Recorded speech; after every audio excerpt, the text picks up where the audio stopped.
Hi, welcome to another video. I'm sorry, I got like mucus in my throat, um, because I like just finished eating, and I don't know, it might be on my TikTok, but but I wasn't lying when I said that one of my snacks is really odd, but like this is literally just fried elbows and like seasoning and I like it so much. So this is day 4, right, of making a video every day until my birthday. Making a video every day for my birth week. Um, and give me a second. Also, this time around, if you could see, I have it in both ears. Damn. I have it in both ears, so one, it takes down the anxiety of recording. Two, it makes me talk louder, which is kind of an issue for these videos. Um, and I am listening to music right now. I had it stuck on my head, and I usually consider songs playing and repeating in my head to be a form of channeling. Right now, I'm listening to I Like It by Moses Sumney and Haley Williams. But speaking of channeling, kind of, it's along the same vein. I wanted to talk about the afterlife in this video, or at least like what I perceive my what I perceive the afterlife to be in the way that I view the world, right? Okay, so in order to get to the topic of the afterlife, I have to explain somewhat of how I view the world and how I view reality in the realms. So I perceive the world and you'll hear this overlap with a lot of like spiritual people and, sometimes even people who are going through psychosis, but things with the 3D, 4D, and 5D. Um, 4D is like, this is how I understand it. 3D is the current reality that we see and feel and experience, the one that we all collectively are in. It's our physical bodies. 4D, I would have to say, is like limbo, that in between space. Maybe it's more akin to like maladaptive daydreamers where they are physically there but mentally not entirely present. Um, and then 5D would be the full spiritual, like the universe and the powers that be beyond. Sorry, going back to 4D, that is also the dream slash, it's just liminal space. It's the in between from reality and imagination, basically. So, again, going back to this is just how I see the world. So, the way I see things occurring is that, like, I'm a big dreamer, right? Dreams are another form of reality. Stay with me. But that is to say, dreams are the 4D. So when you are asleep, the 4D cannot be accessed by your physical body. It can only be accessed by the spirit that in soul that inhibits the body. And when you dream, that spirit soul is out of your body. Dreaming is an out of body experience, which is why your brain waves change, because it's like, one, it's just your body processing in order to keep the body alive while the mind is elsewhere. But dreams are where your soul goes.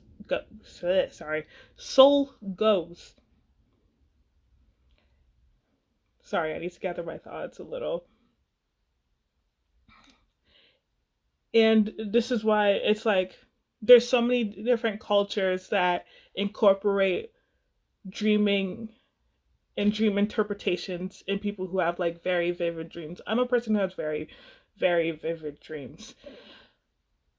But on top of that, how like there are some people whose dreams in like things like, I forget what the other one is called. It's like deja vu and deja vu.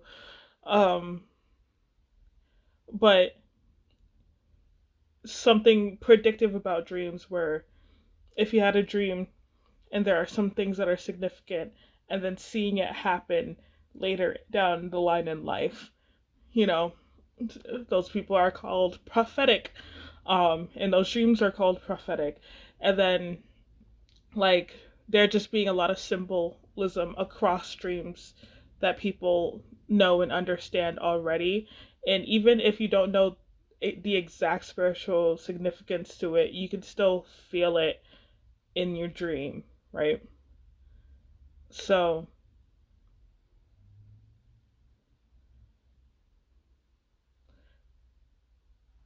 4D, there we go. 4D is where you can commune with 5D, which is where the universe, outer space. The 5D is where in the universe spirits, guides, gods, deities, and stuff like that, that's where they reside. And the 4D is that in between zone where they're able to break some of the barriers and actually talk to us, although their forms of communication are very different, um, and can't always be as straightforward.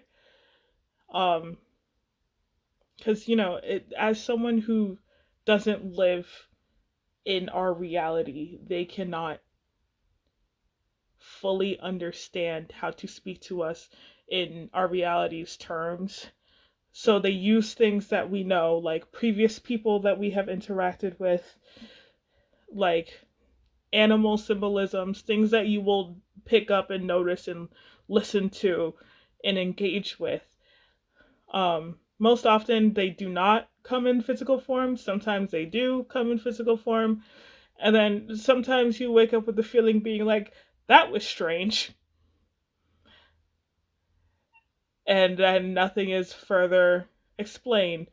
Um, but with that being said, how this relates to the afterlife and what I understand about it, because I saw, okay, so really what spanned me for doing this video and talking about this in a video is because I saw a TikTok of someone who was just asking whether there was someone out there who could explain like what the afterlife is and what it would look like, because she just like wanted to know.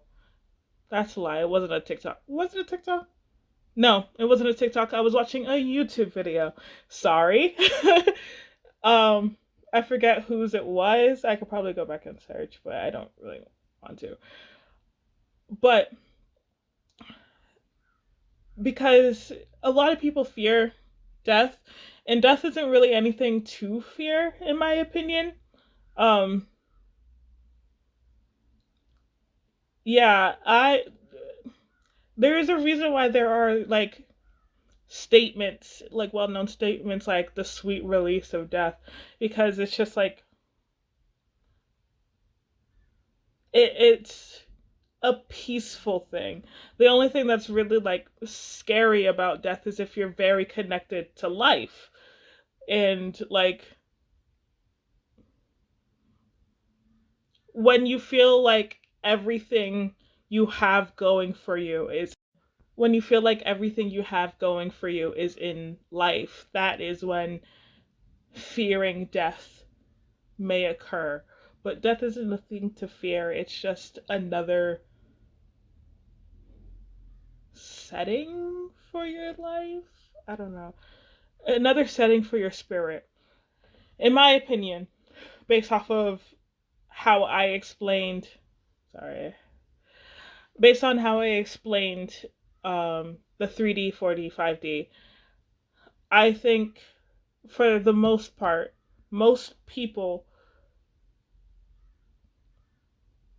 and especially because from coming from people who have died for a couple of minutes and stuff like that, where they say that they saw the light and saw a glowing light and stuff like that, and say all these things. And again, this was based off of what the woman said in her YouTube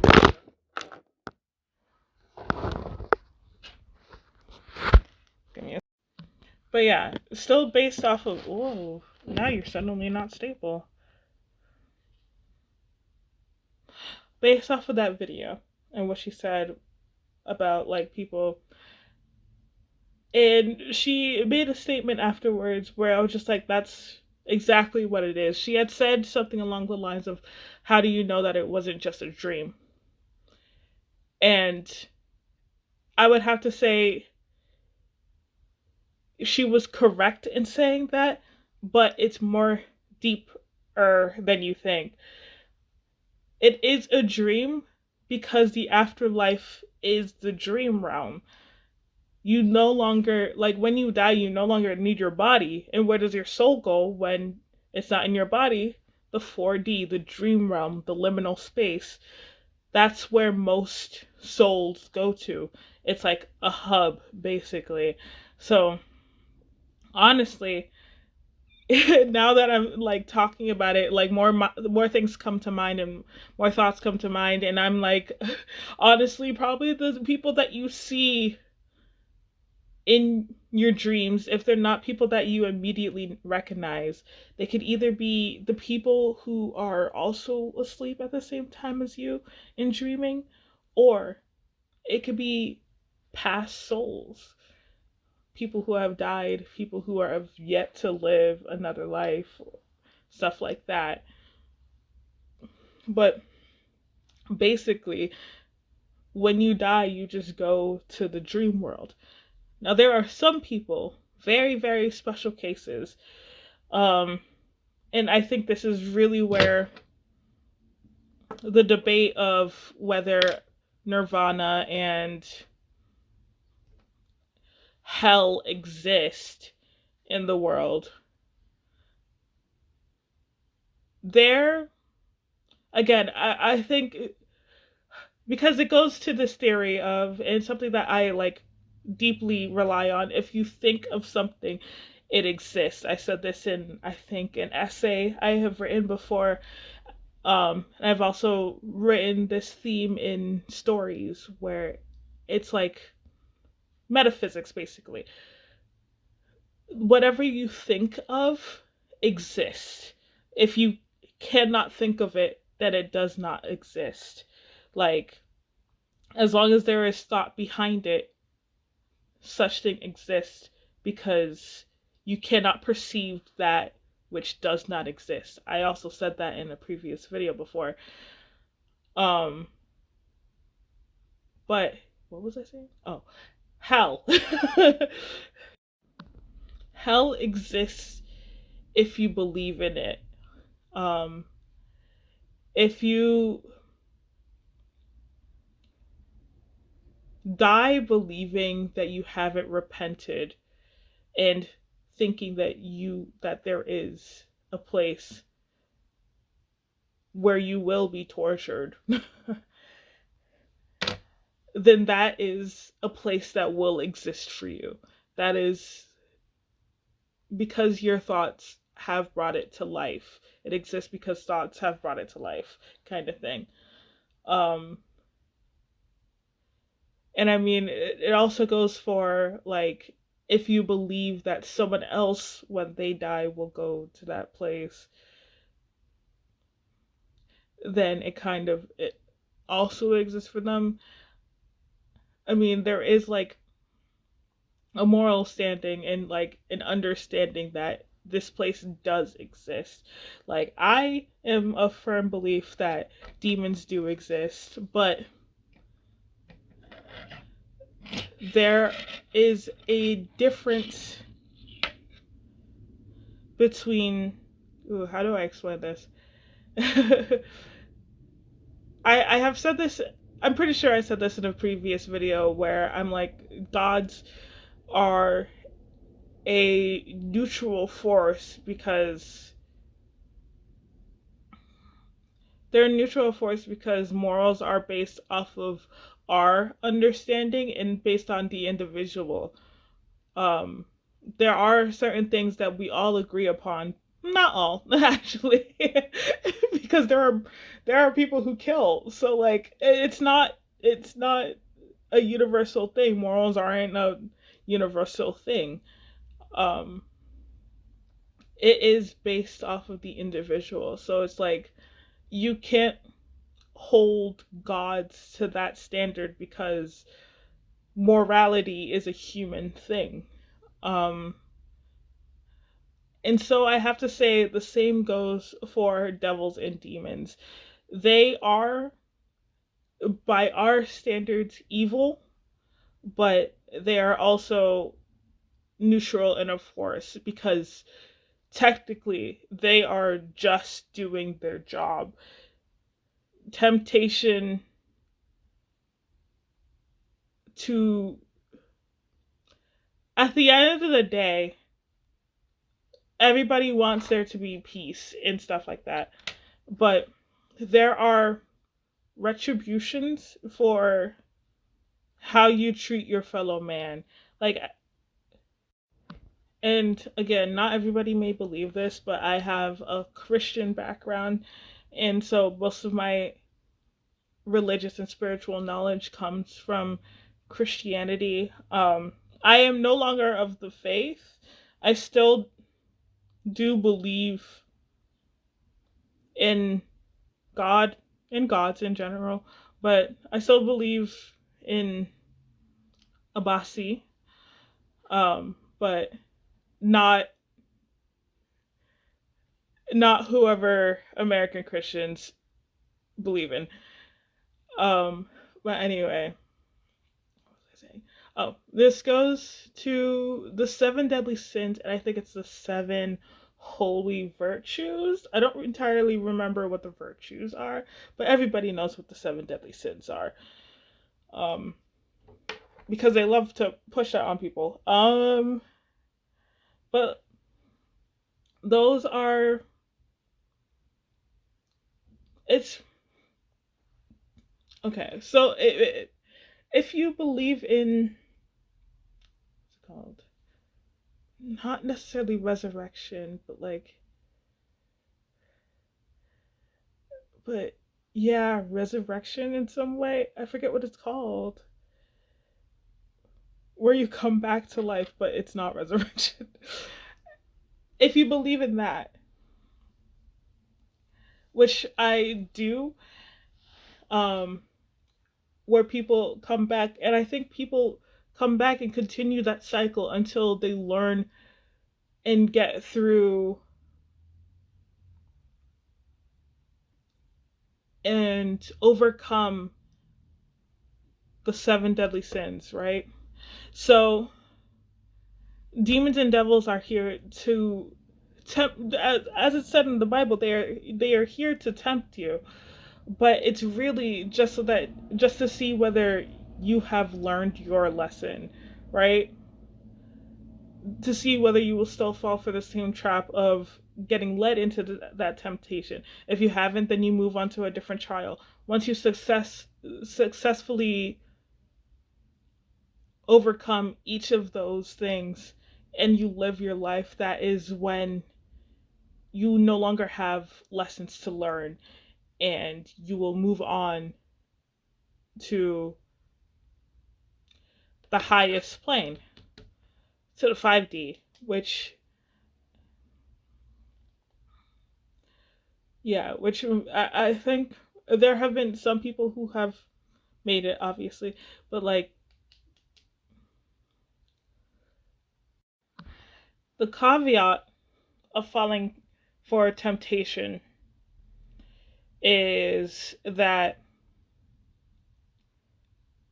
it is only you are only successful in waking life, because that is,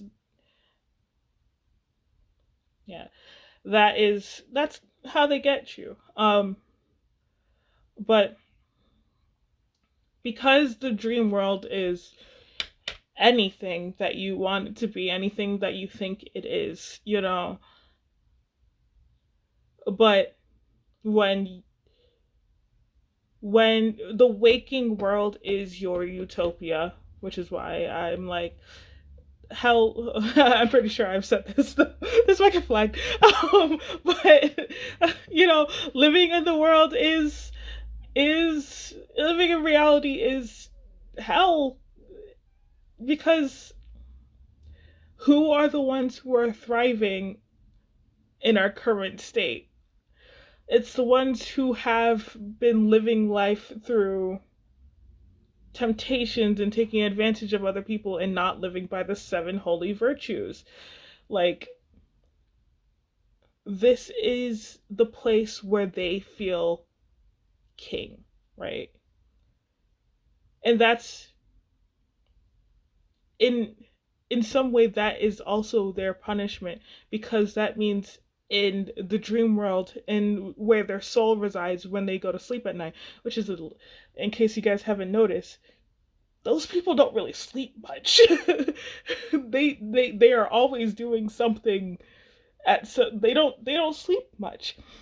But the dream world, because so many of us, and there are also so many studies that go into the dream world, because they have poured money into trying to control that realm. But just like the internet, just like the internet, the dreamscape isn't is an uncontrollable landscape, and it's an ever expanding landscape. And it's so funny that they're trying to, I'll get into that in a different time, but there are a lot of similarities in between the internet and the dreamscape. It's just, the internet is a physical thing humans can study, but still entirely unknown. But that's, I'll probably reference, I'll probably get to that later. Oh, are you following? You're following.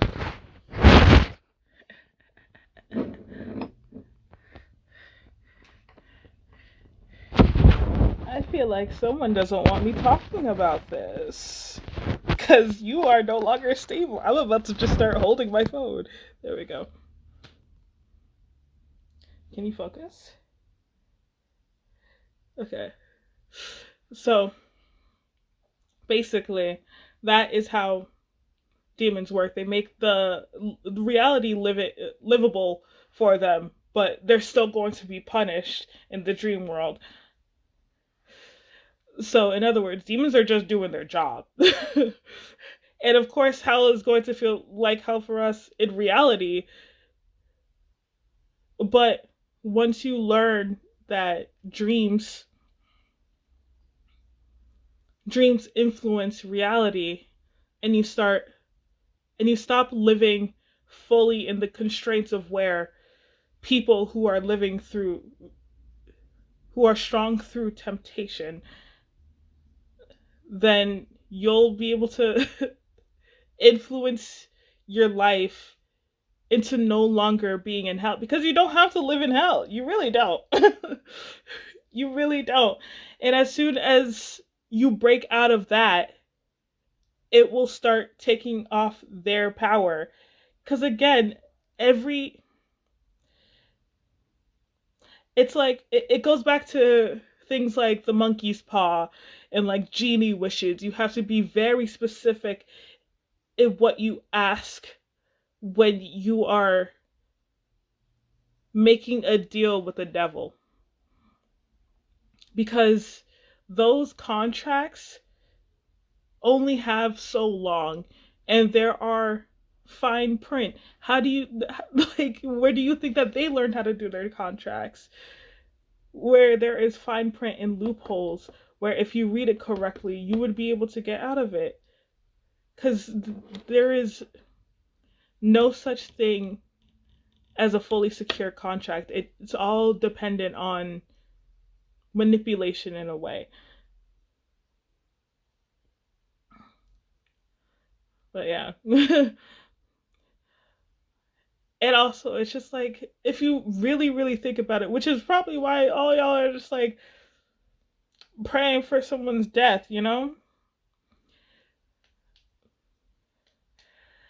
It's like they're going to fight their hardest to live long, no matter the price, because they know that once they're dead, it is over. It is over. And they can either make another deal or serve the price.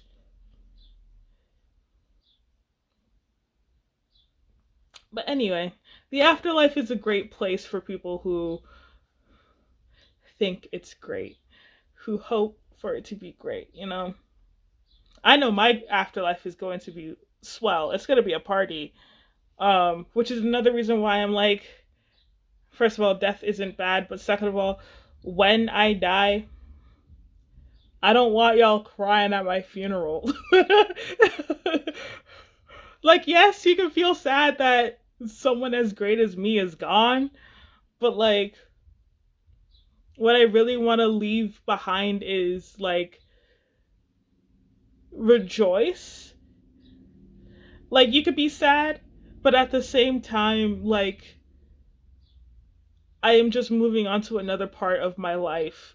It is just another part of my unending story.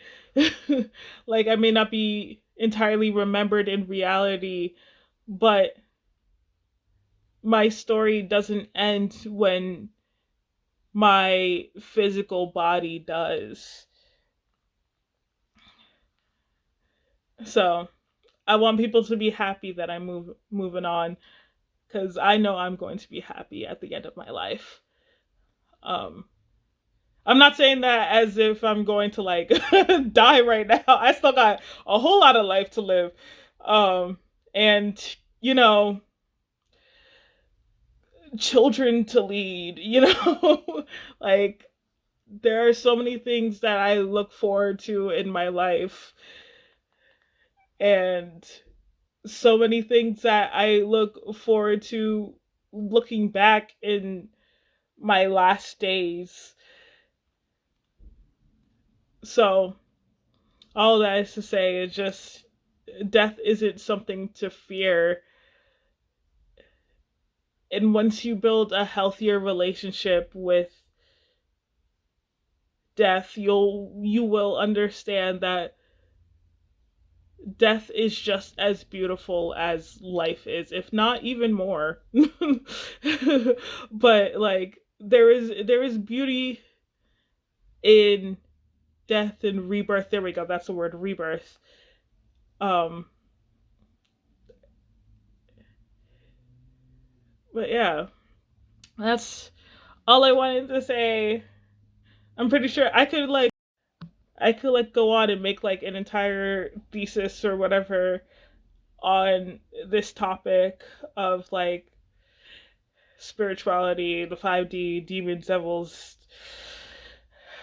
gods, deities, and stuff like that. I could go on for all of that, but mythology and stuff. But as for right now, I'm going to stop with this video here. So thank you for watching if you stayed to the end, and I love you all.